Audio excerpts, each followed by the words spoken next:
Why do I have to wear the was this just your ploy to get me to put the earphones on? I don't know what you're talking about.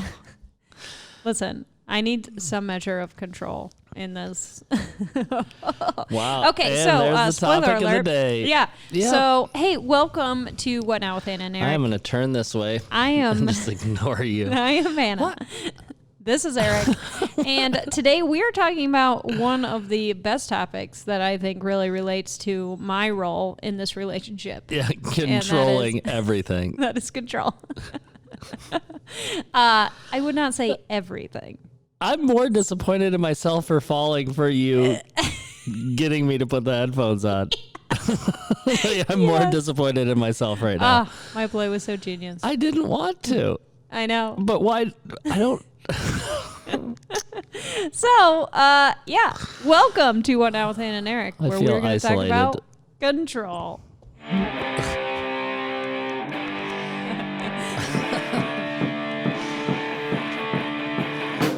Spiritual growth is a puzzle, and I'm a little bit muddled.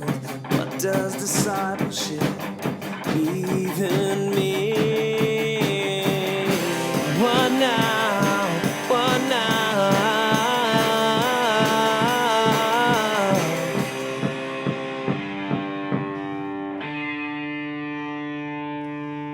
So, just to update you on my life, Oh, because hey. I want to share. Yeah, go ahead. It's all you.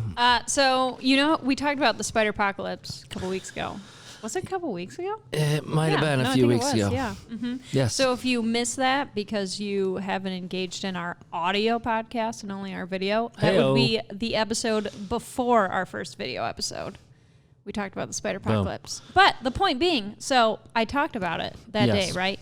The next day, I killed 3 spiders in the morning and 4 in the evening. Do so you it was put like a marks 7 spider on your day. wall every time you kill one? I just leave the bodies. Well, that's not Sanitary? sanitary at all. No. You should have a spider stamp I on just your wall count so them. people know Because then I go how many you and, have. Yeah, for sure. Or scratch into the drywall. Well, that's 1, a little 2. damaging. It is what it is. If it's a stamp, you can just paint over it. Anyways, so I killed 7 spiders, right? I'm with you. None showed up the next day. None showed up for 4 days. Then one day I walk into a room. There's a giant black one on the wall. It is huge, right? So I kill that one. Another 4 days pass. There's a little black one on the wall, and I kill it. And the whole time I'm just thinking, could I possibly have destroyed the spider apocalypse at its inception? Maybe. But at the same time, I don't want to be lulled into a sense of complacency and then not be ready when it comes. So I just search my house every night for spiders. I think they're hiding out, plotting against you. I think That's what it is. That's also what I'm thinking. You killed so many. Yeah.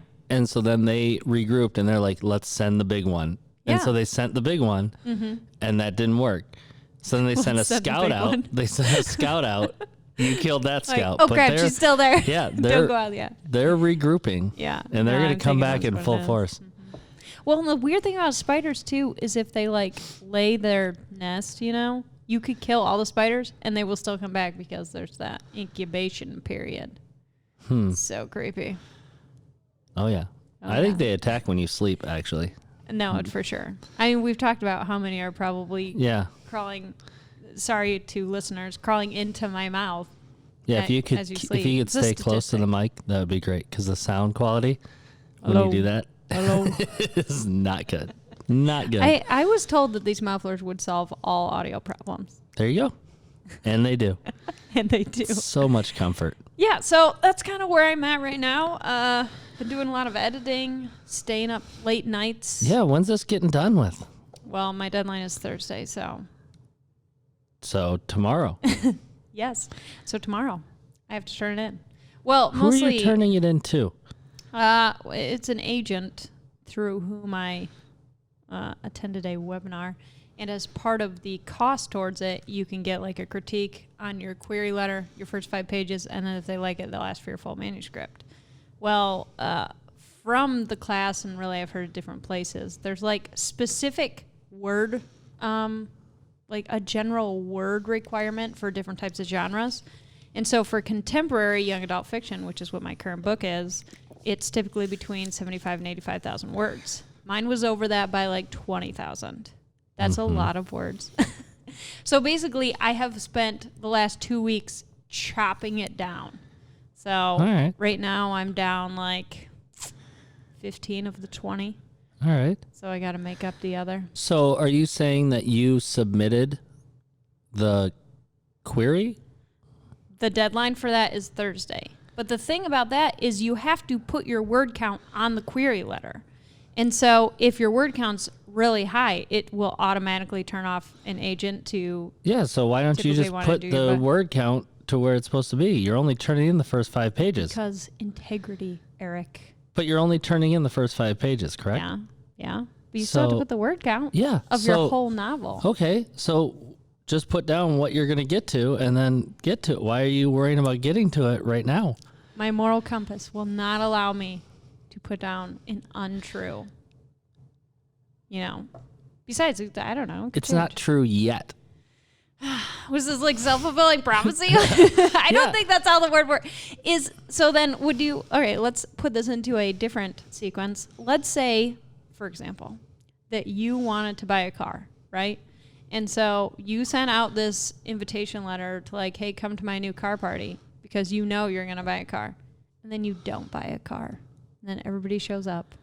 No, I don't think that's the same thing because what I'm saying is you're only submitting the first 5 pages. Yes.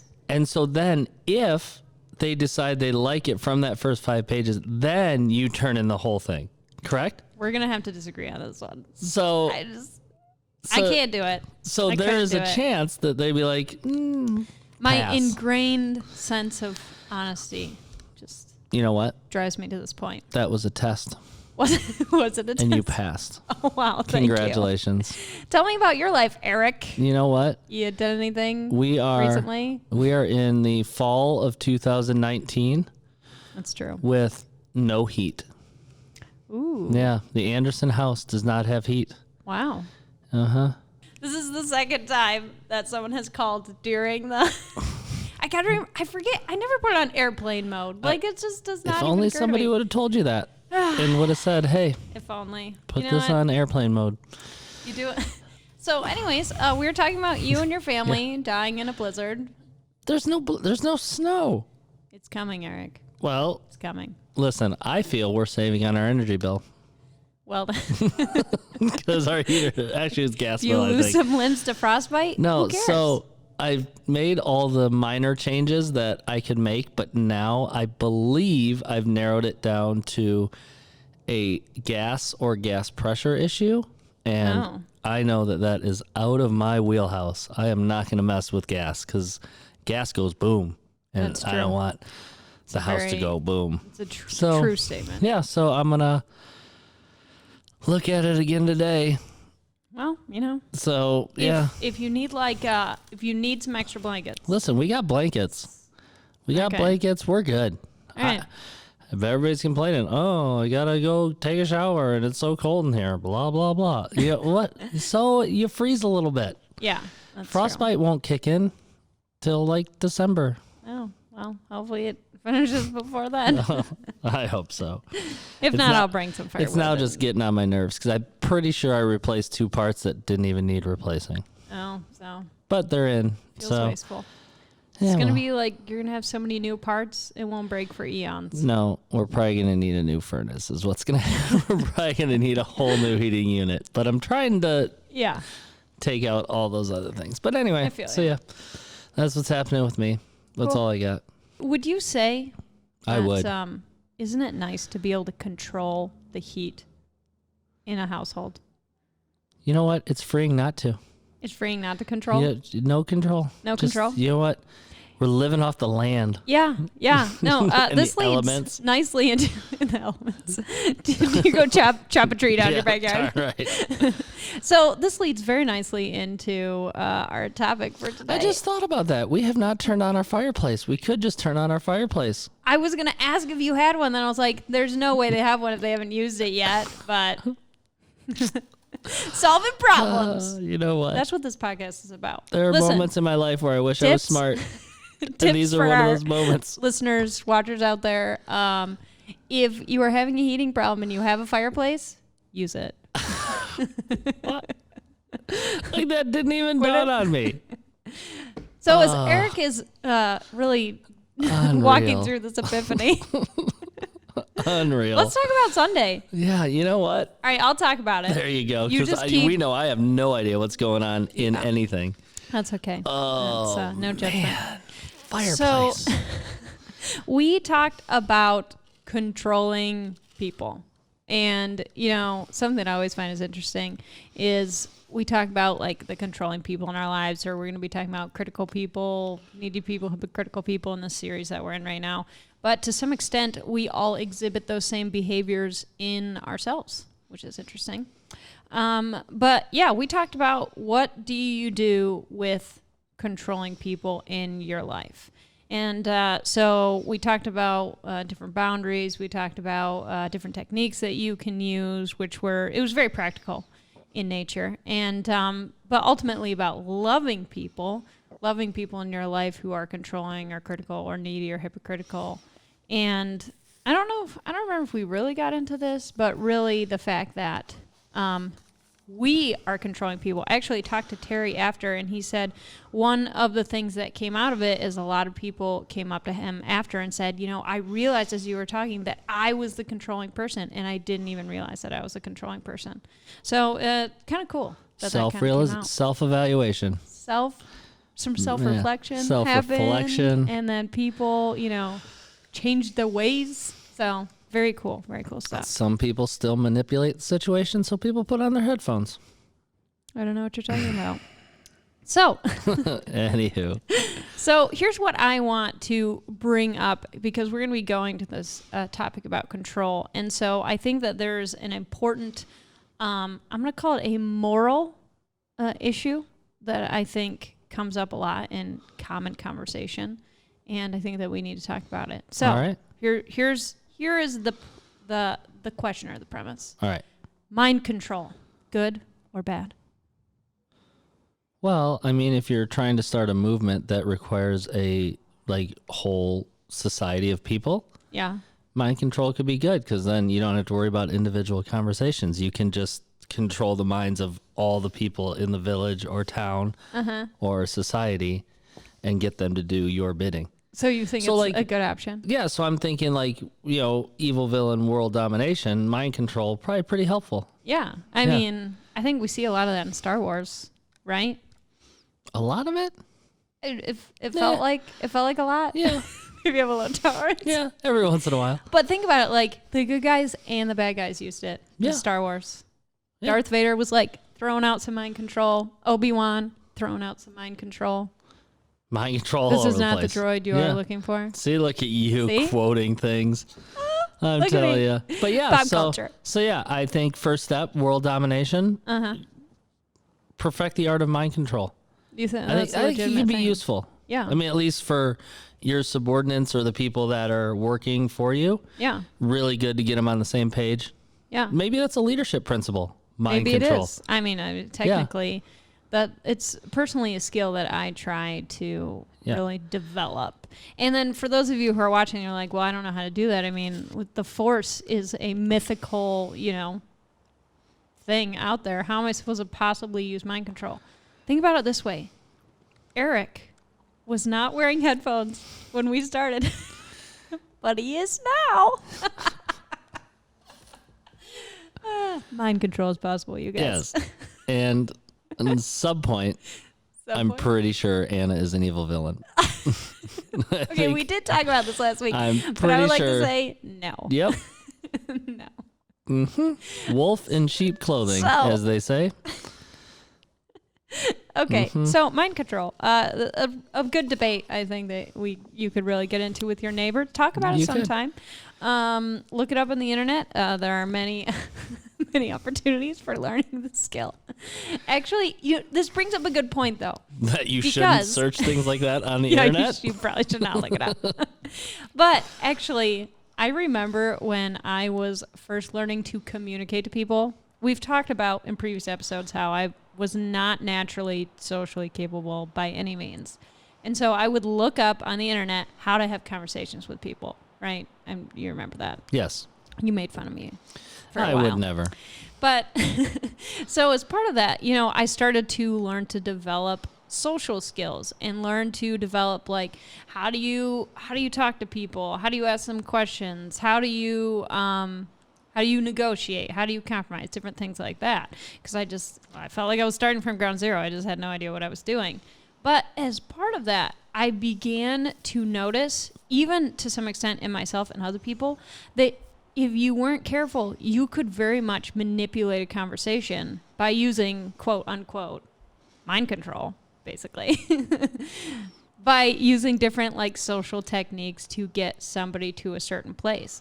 And it started to irritate me. And so that I have found that when I have conversations with people and I recognize in them conversational techniques that are meant to lead you someplace, that I immediately shut off and I'm like, this person's trying to straight up mind control me right now. Rejected. Do you get into, like, battles? Like, they're trying to manipulate you to take the conversation in one direction. You're like, no, it's going this direction. Nope, going this way. At one point you're just like, you know what? The force. You just use the force. You don't counter mind control them? Like, if you feel they're asking you questions, like, you don't ask the same questions back or ask other questions to take control back of the situation? I think that usually... No, I think I just get upset and I just stop talking. Like a fainting goat, you just... But yeah, I mean, seriously though. But you just shut down with a blank stare. But can you say that sometimes in your life, as sometimes in my life, like, there are moments where you realize that there is some level of control happening in a conversation. You're like, oh, whoa, what is happening right now? Like, where am I going? And something that's interesting to think about too, which I had to work through, was I had to realize in and of myself that I had some trust issues. And so instead of assuming that, oh, this person is actually just trying to have a conversation with me. They are trying to control you. I would assume they were trying to control me. Yeah. Has that ever happened to you? I only let one thing control my life. The Holy Spirit. Jesus. Yeah. Okay. Yeah. Now I'm about that. So, I don't know. That's giving control to Jesus. Yep, that's the only control I give up. Straight up. It's good stuff. So, speaking of control, in the Bible. See, I didn't have it pulled up. There we go. Look at that. Matthew. Do you want, like, transition music while this is happening? Yeah, hit it. Oh, I don't have any prepared. I was just going to, like, beatbox something. Ready? That was it. That's Bible transition music? I was thinking more like bells. Oh, ding, man.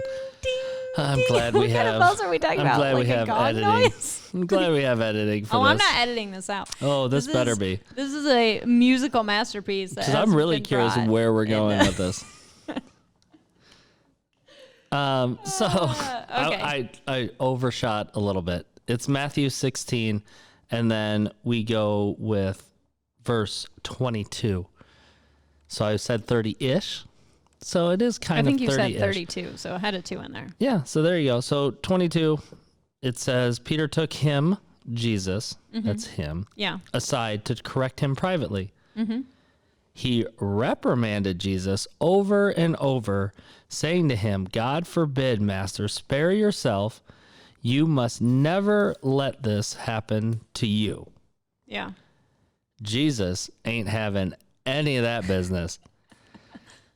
And he says, Jesus turned to Peter and said, get out of my way, you Satan! Exclamation point. Watch out. If Jesus is calling you Satan, I'd say it's pretty serious. You are an offense to me because your thoughts are only filled with the man's viewpoint and not with the ways of God.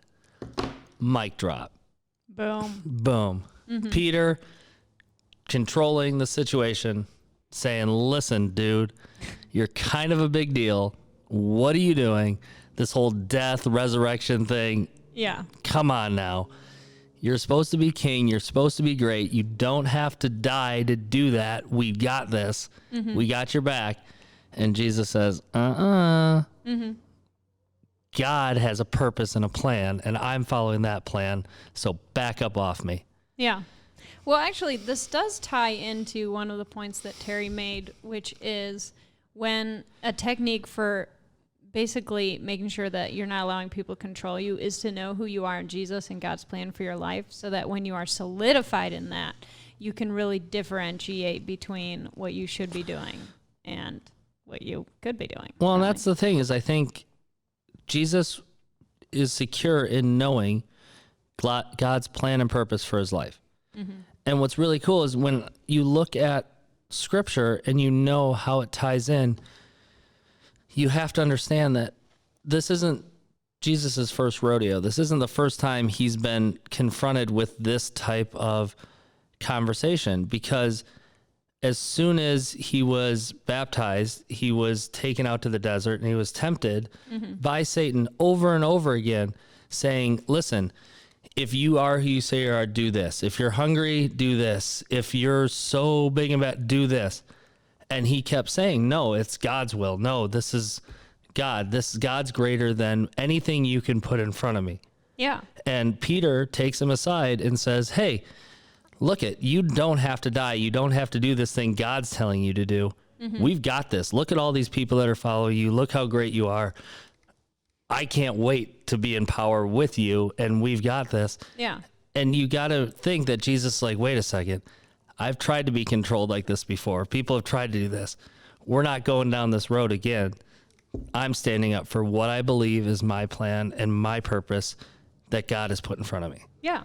So, and if you really look at Jesus's story from the perspective of control, it really is an entire testament walking out, giving up control. Because like you said, when he is in the desert and he's being tempted, one of the things that Satan tempts him with is he's saying, listen, I will give you control over all of these nations and all of these things that are happening in the world, as long as you give up what God wants you to do.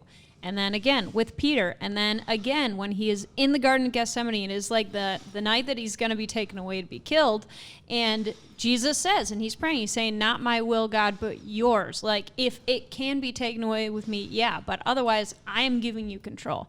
And it is just kind of like this constant testimony of giving control to God, which is crazy when you think about the fact that Jesus, who is part of God, is giving up his control, which is way more powerful than any of ours. Like, compared to Star Wars, the Force, like, you cannot beat Jesus. And, like, his level of force, way beyond. way bigger. Way bigger. But even Jesus gives control of what is happening over to God. Yeah, and I just think this part of the Bible this part of Scripture is so important because, the standard we want to strive for is to how can we be more like Jesus? And we see over and over, he gives over control to God to say, God, you're in control of this. Whatever your will is, that's what I'm following. Yeah. And then we have the other side of it. We have Peter in this situation who just verses before stood in front of Jesus, and when he was asked, who do people say I am? He's like, well, they think you're this or that. And Peter says, no, you are the Christ. You are who you say you are. I believe it. And Jesus says, wow, God has shown you who I am. Yeah. And so Peter's like, I'm all in. And then just a few verses later, he's like, whoa, hang on. But hold up. Hang on. My understanding of how this works. I understand this whole king thing. And if we do it this way, then we are going to rule over this. Yeah. And so it just shows that us as humans, we have a rough time giving over control or letting go. We want to control and put spin on whatever the situation is to make it fit how we want to see it. Yeah, for sure. So. And something that I find too is that when we look at this topic of controlling people, and often our focus is on the controlling people in our lives, and to some extent we even want to control the controlling people in our lives. But if we look at got the testimony of Jesus and we want to walk the path of Jesus, it's not really about who we can control or who's trying to control us. It is all about giving up control to God and loving the people, which was brought up on Sunday, loving the people who are controlling, who are needy, who are hypocritical, because really we are all people who exhibit negative traits. We have all sinned and fallen short of the glory of God. And so what we are called to do is to slowly begin to give up control of our lives to God. And in that, just allow him really to control the situation. And it's pretty hard to do, you know? Truth. Especially when you are in those conversations where you're like, holy crap, this person's trying to mind control me. Like, you know, Shut down. What is that? Shut him down. And you want to retaliate against that, and you want to control what is happening. And it's definitely not an easy thing to do. But in comparison, compared to what Jesus gave up control for to ultimately die on the cross, what we have to do is like, it's nothing in comparison. Yeah, and I think, once again, we spend so much time looking at the other people in our life who are controlling. It's like, how much of control have we given up? How do we allow them? Like, what are we doing on our part to allow them to control us in that way? Mm-hmm. And I think that's the other perspective. I came across... Blip, blip, blip. Blip, blip, blip, blip, blip. This tweet, the Twitter, the social media. Ooh. It's still a thing. Yeah. But it says, if somebody has the capacity to make or break your day, you've given them too much power over you. Ooh. So you are giving someone control when you allow controlling people to bug you. I'm telling you. I actually agree with that. See? That's a true statement. Christine Kane. Smart she's lady. good. She's good. Yeah. One of the few people I actually know the name of. There you go. So she must be good at being. She must be good. Yeah. But I mean, that's what I'm thinking. If you look at these people in your life, and if you have them have so much control over you that one action that they have in your life can make or break your whole day or your whole year or your whole whatever it is, then you might have to look at the boundaries that you've set up and the situations that you put yourself in to see how to get yourself out of that. Yeah. So. And it ultimately, in any type of relationship, it's really about what can I do, not about how can I change this person, or, you know, they really need to change and nothing's going to change until they change. Like, you know it's who can all change about, them? well, God. Darn right. But from that perspective, though, think about this. All right. The very beginning of time, right, happens. Mankind is in the garden, and mankind is given choice. And what is choice? It is the absence of control. Like, think about that. Like, because if God exhibited ultimate control on the situation, which he could do, then there would be no choice to choose between good and between evil. And doesn't that really say something about the topic? Well, and that's what, once again, we feel that Jesus, God, Holy Spirit, 3 in 1. 3 in 1. All there, all doing the their thing.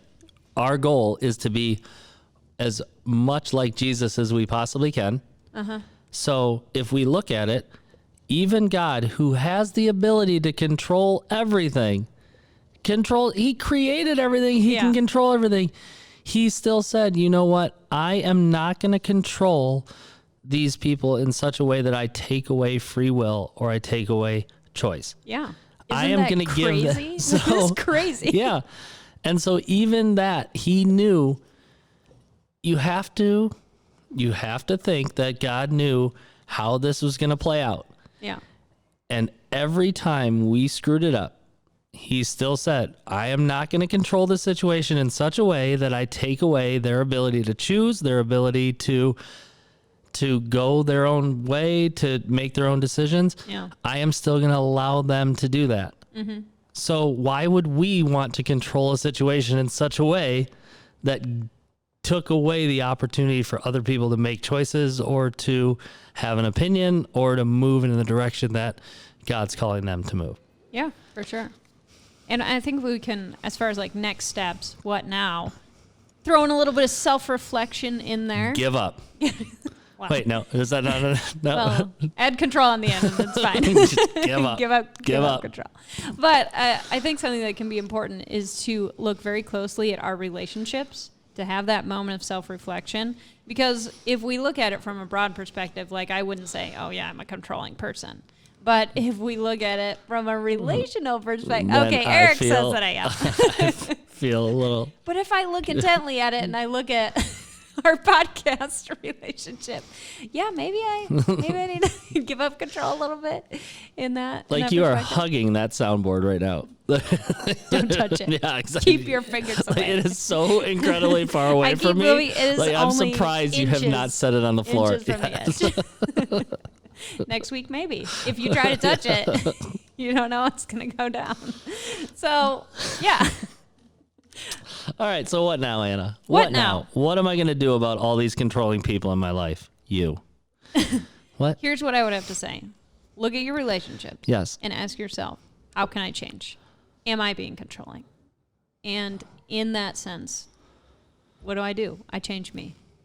You're not, I mean, and when I say me, I mean yourself, because you're not changing me. But for real, though, next steps, take a look at individual relationships, because it's quite possible that you're not controlling in a bunch of friendships or even like family stuff, but you have like that one neighbor or that one coworker that you are like exhibiting full control over. And so have that moment of self-reflection to look at, where am I taking control? And if we want to be Christ-like, then really we need to begin giving that up. So I think that's my next step that I would throw out there. You got anything else?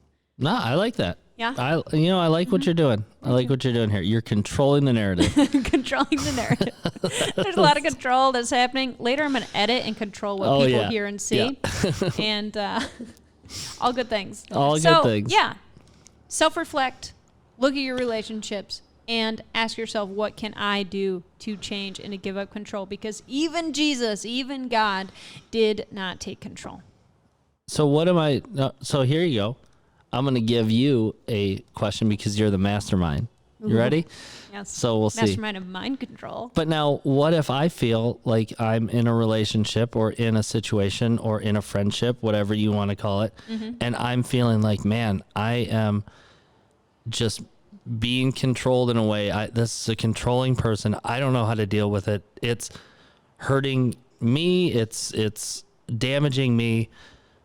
What do I do about that? Because you go I've full changed everything. Jesus.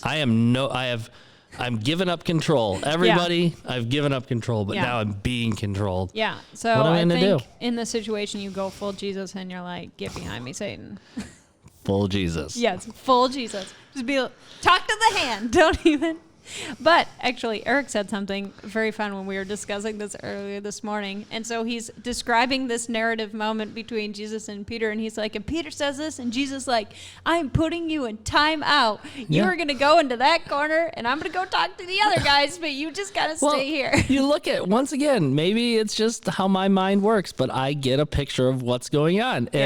And it is seriously to the point where Jesus is standing there. Yeah. And Peter's like, hey, psst, come here for a second. And they don't go far away. Yeah. If you look at it, they just kind of step to the side, and Peter kind of does the finger point, and I think Jesus just stands there and kind of takes it. Yeah.